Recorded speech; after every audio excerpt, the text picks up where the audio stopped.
Avoid பண்ண வேண்டியவங்க தனுசு. தனுசில் இவங்க அவாய்ட் பண்ணணும். முடிஞ்சால் மேஷத்துக்கு அவாய்ட் பண்ணணும். தனுசு மேஷ ராசிக்காரங்களை அவங்க அவாய்ட் பண்ணுறது நல்ல பலன்களை கொடுக்கும். ஒரு விஷயம் வந்து மிஸ்லீட் இருக்கவே கூடாதுன்னு சொல்லுவாங்க. இவங்களுக்கு எப்படின்னு கேட்டிங்கன்னா, இவங்க வந்து ஒரு குணாதிசி, இவங்க வந்து ஒரு ஒரு ஒரு லெவல் ஆஃப் ட்ராவல் வந்து பண்ணுவாங்க. யார்? தனுசும் மேஷமும். ரிஷபராசி, நான் மேஷத்தில் உங்களுக்கு சொன்ன வேகம் அதிகம்னு சொன்னேன். ஆமாங்க சார். நான் சொல்கிறது வேகம் அதிகம். ரிஷபம் என்ன சொன்னேன்? ஸ்டாண்டர்டாக போவாங்கன்னு நான் சொன்னேன். ரொம்ப ஸ்டாண்டர்டாக. இப்போ நீங்கள் சொல்லுங்கள், நான் உங்ககிட்ட வந்து இன்றைக்கி ஒரு 100 ரூபா வாங்குகிறேன். நான் வந்து ரிஷபம், நீங்கள் வந்து ரிஷபம், நான் மேஷம். சரிங்க சார். நான் வந்து இன்றைக்கி வந்து ஒரு 1000 ரூபா வாங்குகிறேன். நாளைக்கு மத்தியானம் வந்து திருப்பியும் செலவாயிடுச்சுன்னு ஒரு 1000 ரூபா வாங்கினா நீங்கள் என்ன பண்ணுவீங்க? திருப்பியும் ஓகே கொடுப்பீங்க.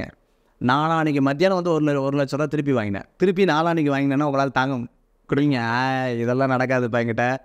கொஞ்சம் கொஞ்சம் நான் அதை எழுதி வச்சுட்ருக்கேன். ஏற்கனவே நோட்டு போட்டிருக்கேன். ஏற்கனவே நான் அனுபவப்பட்டிருக்கேன். ஸோ இந்த கேரக்டர் அவங்களுக்கு கேட்காது. அடுத்து தனுசு சொல்கிறேன். தனுசில் எப்படின்னு கேட்டிங்கன்னு சொன்னால் ஒரு ஃப்ரீ மைண்ட் இருக்கும், ஒரு ஜாலி மைண்ட் இருக்கும். எப்போவுமே அவங்க பார்த்துக்கலாம். அது ரிஷபத்துக்கு ஆகாது. அந்த மாதிரி இருக்கக்கூடாது. ஸ்ட்ரிக்டாக இருக்கணும், கரெக்டாக இருக்கணும்.